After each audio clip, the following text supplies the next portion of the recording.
There is no overnight fix that can magically make you a higher performing trader or more disciplined and consistent in your execution under pressure. It just doesn't work like that.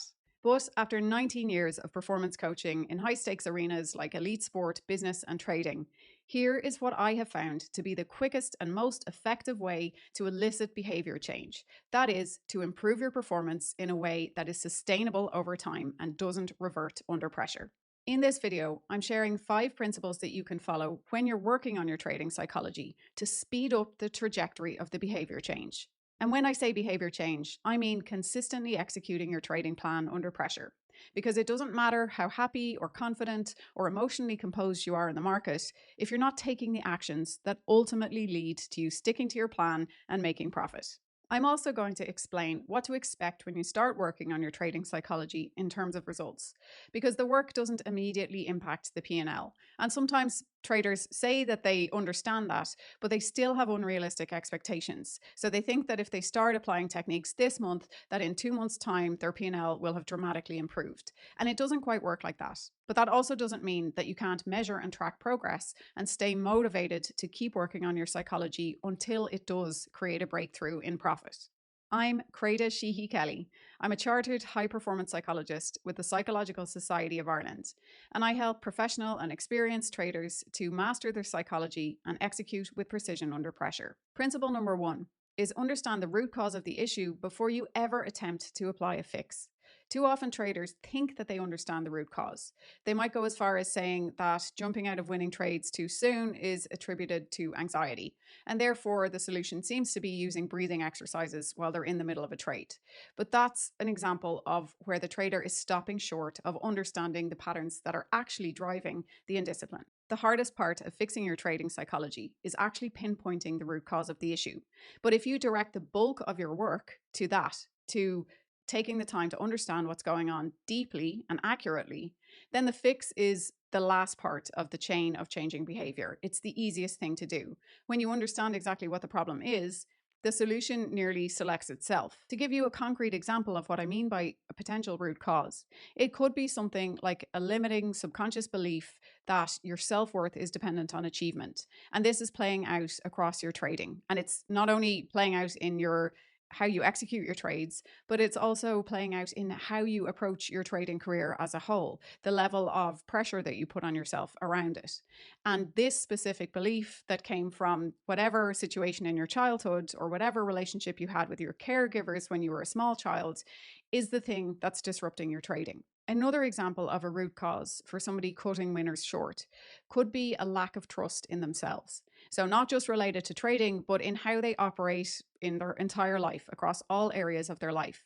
If you can get to that level of depth and specificity in understanding exactly what's happening, then the fix becomes rewiring that belief and obviously addressing other aspects of the chain of events. So looking at your stress response under pressure, etc. Now, I'm not talking about having to do therapy on these issues in order to improve your trading, although in some cases that can be helpful. What I'm talking about is gaining the self-awareness and the depth of understanding of this is the specific issue. This is where it came from in my life. Then once you have that insight, you can plug that into creating mental conditioning tools that will rewire that pattern as it relates to trading and change your behavior in the market. If you skip this step, or if you stop at too surface a level in digging to the root of what's going on, then what you'll find is that you're applying solutions that people say work, but you won't see any difference in your trading. So when I work with trader clients, whether that's through one-to-one coaching or even through my self-driven program, we spend the bulk of the upfront effort on really pulling apart what's happening, understanding it at such a deep level that we can pinpoint the one factor that's at the root, that if we can unlock that, will change everything for the trader. And everything after that becomes much simpler. Principle number 2 is only focus on eliminating one issue at a time. A lot of traders are high achievers and they want to fix everything in their trading that's wrong or that they see as not being optimal. But if you take the approach of trying to fix everything at once, it's overwhelming and it's inefficient, so you won't see results.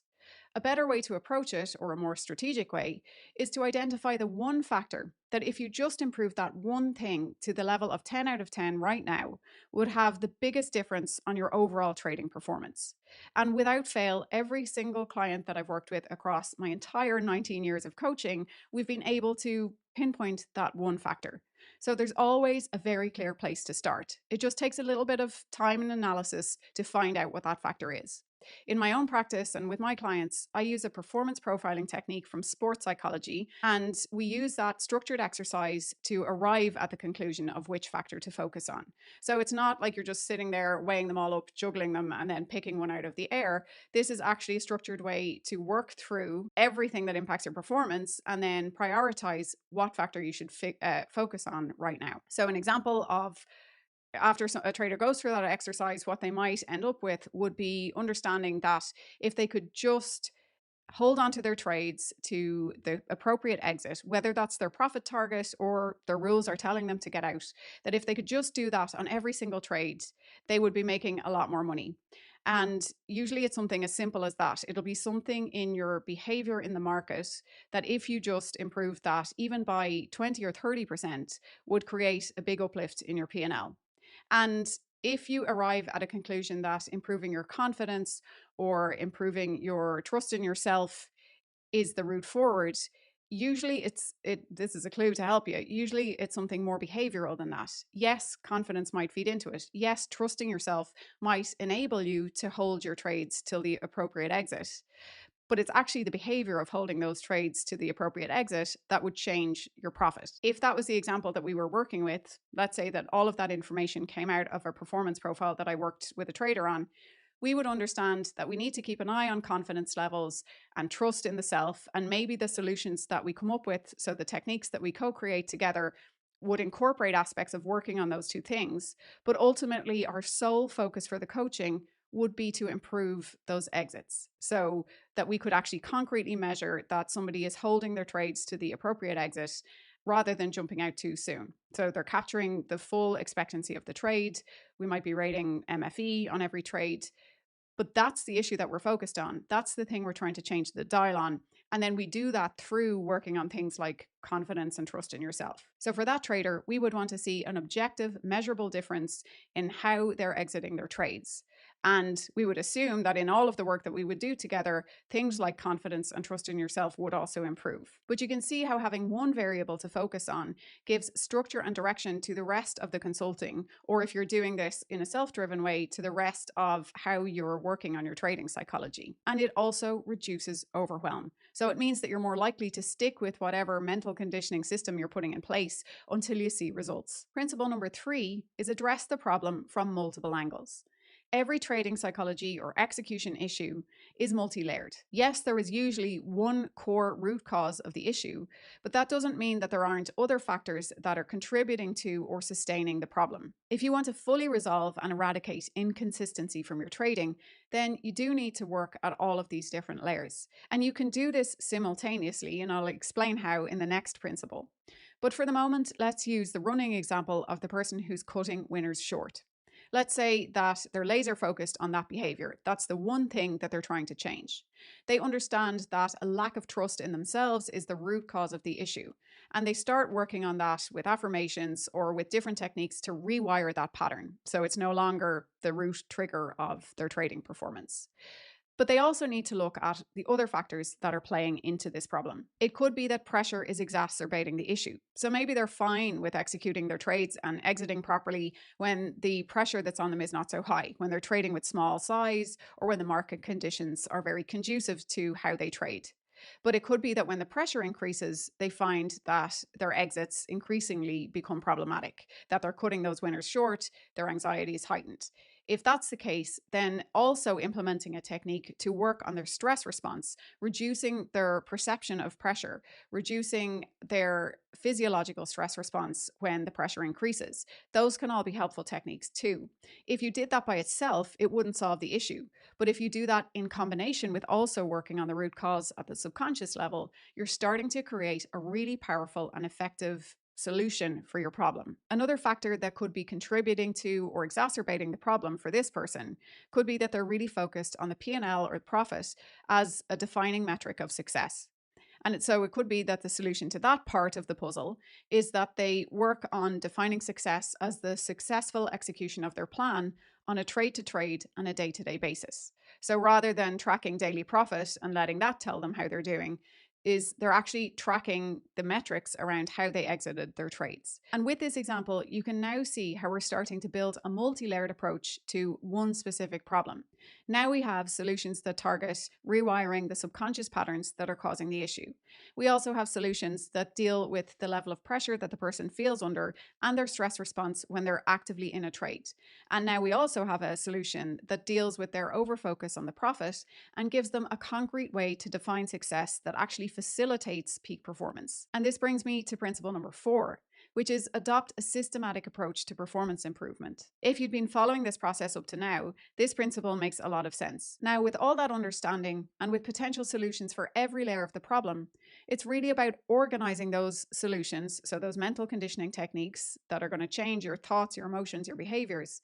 It's about organizing them into a mental training routine that changes your behavior. You can't work sporadically on even 3 different techniques and pick and choose when you practice them and hope that things will change. You need a systematic way of practicing them, so almost like a training program for your mind that will produce results over time. And by results, again, we're talking about behavior change. Once you've designed this mental training routine, it can be something that just gets integrated into your daily and weekly trading habits. You no longer have to do a big analysis every week on what's happening in your trading and why it's happening and creating solutions. You've already done all of that work. You've just created the routine, and from that point on, it's implementing the routine that changes things. This resolves one of the big problems that I see traders struggle with, which is that they think that they have to be constantly navel-gazing and analyzing themselves and digging into their psychology on an ongoing basis. It doesn't actually have to be that way. There is a time and a place for that, but it's not on an ongoing basis, deep reflection every single week. We're not talking about therapy when we're talking about performance psychology. So instead, the purpose of that part, the deep analysis, the creating solutions, that all happens at the outset of this process. And its purpose is to get you to the point where you have a simple mental training routine that you implement, and that routine and the implementation of it is what changes things for you. That's what gets you holding your trades, your winning trades, to the point of hitting your profit target or your rules telling you to get out. Principle number 5 is relentlessly track your progress. Create a really simple dashboard. I'm not talking about something massively overcomplicated with 100 variables. I'm talking about the most simple, straightforward dashboard that tracks the inputs that you can make that will create results, and that also tracks execution of your trading plan. When you track the same variables on a daily, weekly, monthly basis, you'll start to see patterns in the data. And those patterns will further help you decode issues in your trading psychology and help you identify the exact solutions that you need to fix them. Let's say that you follow these principles to a T. What can you expect in terms of results? Quick caveat, I can't guarantee results, obviously, but this is the exact approach that I use and I have used with elite athletes, traders, and business leaders. And regardless of the performance domain, the trajectory of change usually plays out like this. Firstly, what happens is that you get a lot more clarity and awareness around the actual problem. So rather than just assuming you know what's going on, you take the time to really throw all of those pieces, jigsaw puzzle pieces on the table and understand what is happening that's creating the problem and that's maintaining the problem. With that level of awareness established, it's much easier to then pinpoint the root cause of the problem. And when you land on this exact root cause, you'll know it because you'll often have a visceral reaction in your body. You'll feel like you've just had an aha moment. Something will resonate so deeply that you get goosebumps when you lay it out in a sentence on the page. That's my experience of what happens with clients when they hit the exact nail on the head. And again, often the root cause is something that completely predates your trading career. Subconscious beliefs that were created in childhood, or ways of behaving or coping with stress that you used as a child that have carried over into your trading career. The first 2 phases of results are really about greater understanding and awareness. But by phase 3, things start to shift internally in a very subtle way. Typically, people will experience changes in their thinking. They find that they're adopting a more positive mindset. Maybe they're being a little less triggered by events in the market that would usually generate a huge emotional response. It's not that it's gone, it's just dialed down a little bit. Or it could be that they find that they're reacting much better after a loss. So they're able to recalibrate quicker and get back to neutral quicker than they would have before. These may not even be observable to an external person. When I'm working with a trader, it will often be that they are self-reporting these changes to me before it even becomes obvious in their behavioral metrics. Broadly, these changes relate to mindset, decision-making, reactions, and emotional regulation. The next phase in the results trajectory is actually about observable behavioral change. This is where, when the person who's jumping out of those winning trades too soon and they're tracking their stats around that, this is where they'll actually see the dial move in terms of their adherence to their plan. So yes, they may have noticed some subtle shifts up to this point, but by this phase, usually they're seeing sustained improvements. So if they used to be maybe exiting only 50% of trades according to their plan, now that may have moved up to 70% or 75%. So it's not that they've completely nailed it yet, but there are verifiable objective metrics that are telling them that they're improving their performance. So while they've previously just felt the shifts within themselves, now the data is showing them that this is true. So this is where trading psychology becomes concrete, observable, and measurable. We can see it in your behavior change, and we can actually track those behavioral changes so that we can objectively measure that all of the work that you're doing on your trading psychology is actually working. By phase 5, when you've been consistently executing your plan according to your rules for some time, when you've been progressively improving your metrics around those performance goals, that's when you'll see the uplift in your P&L. It's that you've created the conditions for profit to increase. That is how results play out. So if you go into working on your trading psychology and you expect an instant uplift in your profit, it's not going to happen. And just to not make this sound sensational, I'm not saying that people come into trading psychology work and they think that by the next week they're going to be making more money. But an unrealistic expectation would even be thinking that after 4 weeks of working on your trading psychology, your profit would improve. So it really does take a while for these changes to take effect. If you use these principles and you expect behavior change to play out along this type of trajectory, then you remove the pressure that you might feel around seeing instant results. You'll be able to actually track your progress and see measurable, objective evidence that you're changing your trading psychology and you're improving your performance before it ever hits the P&L. If you want to take this approach to fixing your trading psychology, but you want to leverage my 19 years of coaching experience to shorten the learning curve around it, there's 2 ways that you can work with me. One is through my self-driven Go Deep to Level Up Your Trading program. And the second is through one-to-one performance consulting with me that follows the exact process that we've outlined in this video. The next step is to book a short clarity call with me.